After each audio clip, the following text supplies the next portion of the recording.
La formule de Concorde, 29 mai 1577. Récapitulation et explication fondamentale complète, détaillées et précises, de quelques articles de la Confession d'Augsbourg, sur lesquels des controverses se sont élevées parmi certains théologiens de cette confession. Solution de ces controverses selon la norme de la parole de Dieu et conformément au sommaire de notre doctrine. Préface. À tous et à chacun qui liront cet écrit, nous, princes et lecteurs, princes et États, acquis à la confession d'Augsbourg, dans le Saint-Empire romain de la nation germanique, et dont les noms figurent ci-dessous, transmettons, conformément aux exigences de chaque État et de sa dignité, notre amitié, notre salutation gracieuse, notre volonté déférente et notre service humble et soumis. Nous faisons savoir, dans son amour incommensurable, sa grâce et sa miséricorde vis-à-vis du genre humain, Dieu le Tout-Puissant a, dans les derniers temps de ce monde corruptible, fait apparaître purement, clairement et sans erreur, et laissé briller la lumière de son saint évangile et de sa parole seule salutaire au sein des ténèbres d'idolâtrie papiste qui recouvraient la nation allemande, notre chère patrie. L'écriture divine prophétique et apostolique a permis de rédiger une courte confession que nos pères chrétiens et bienheureux ont remis lors de la diète d'Augsbourg de l'an 30 à l'empereur Charles Quint d'excellente mémoire en langue latine et allemande. Cette confession publiquement présentée devant tous les États de l'Empire s'est répandue et a été connue par toute la chrétienté sur toute la terre. Suite à cela, de nombreuses églises et écoles ont adopté cette confession comme symbole de foi pour notre époque concernant des articles particulièrement controversés contre le pape et toutes sortes de sectes. Ils s'y sont référés avec un jugement chrétien et unanime, sans dispute ni doute.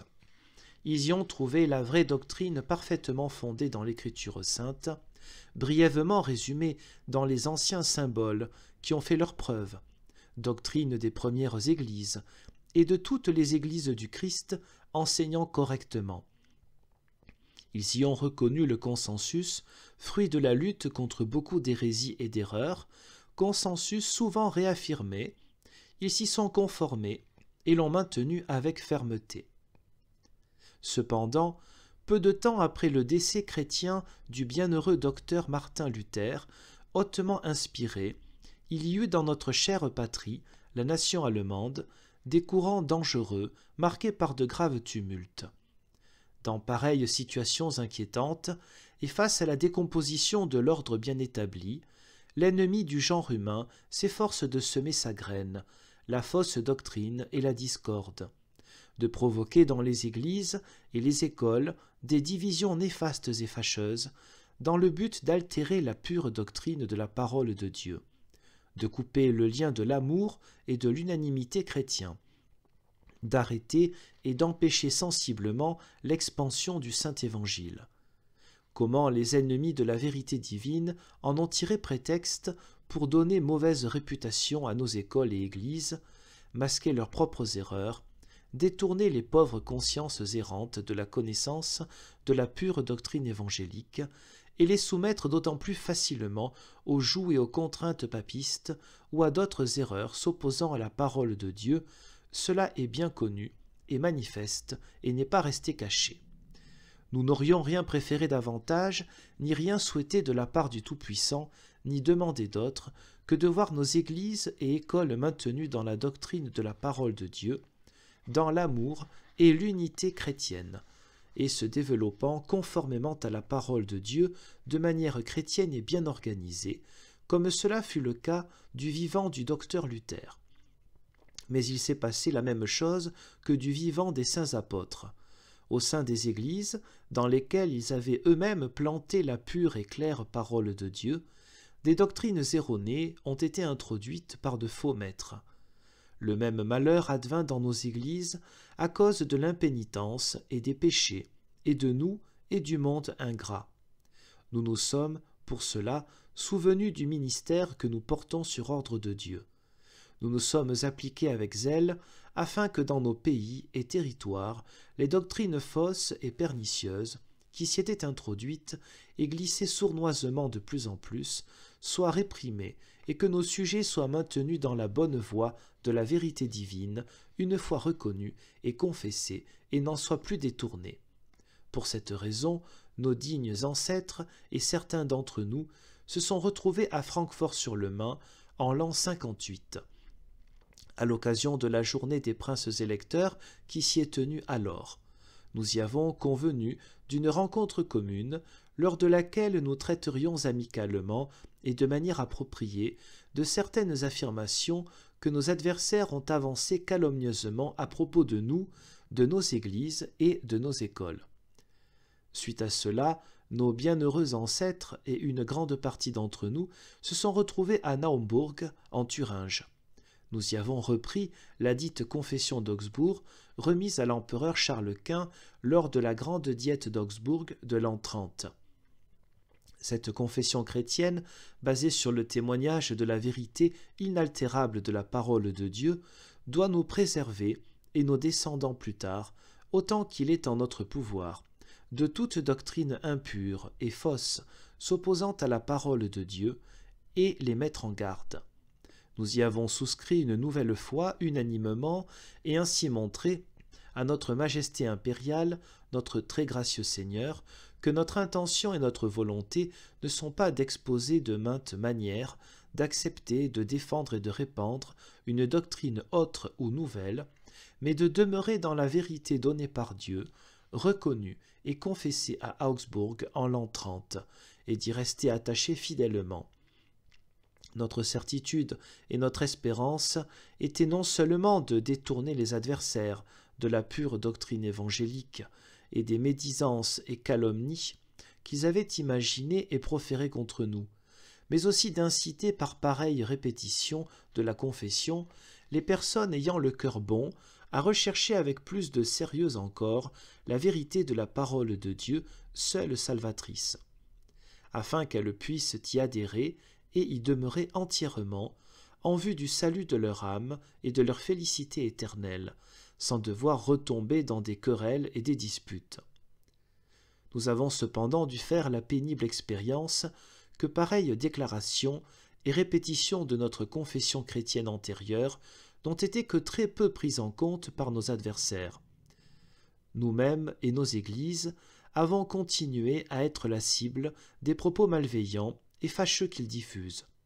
Ceux qui s'opposent à nous et à notre religion chrétienne, et ceux qui professent des erreurs analogues, ont même compris et interprété notre action bien intentionnée, dans le sens que nous serions si peu sûrs de la confession de notre foi et de notre religion, que nous l'avons si souvent changée, au point que nous-mêmes et nos théologiens ne savons plus quelle est la vraie confession d'Augsbourg transmise en jour.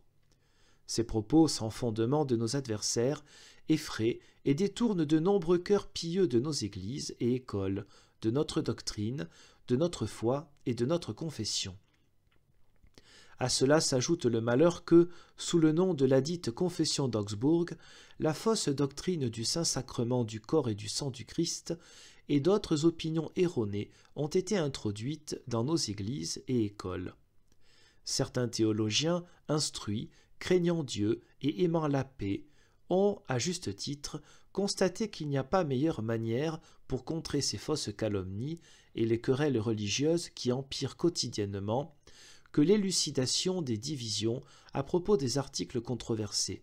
par une explication fondamentale et soigneuse sur la base de la parole de Dieu. Cela permet de trancher, de rejeter la fausse doctrine et de la condamner, et de confesser purement la vérité divine.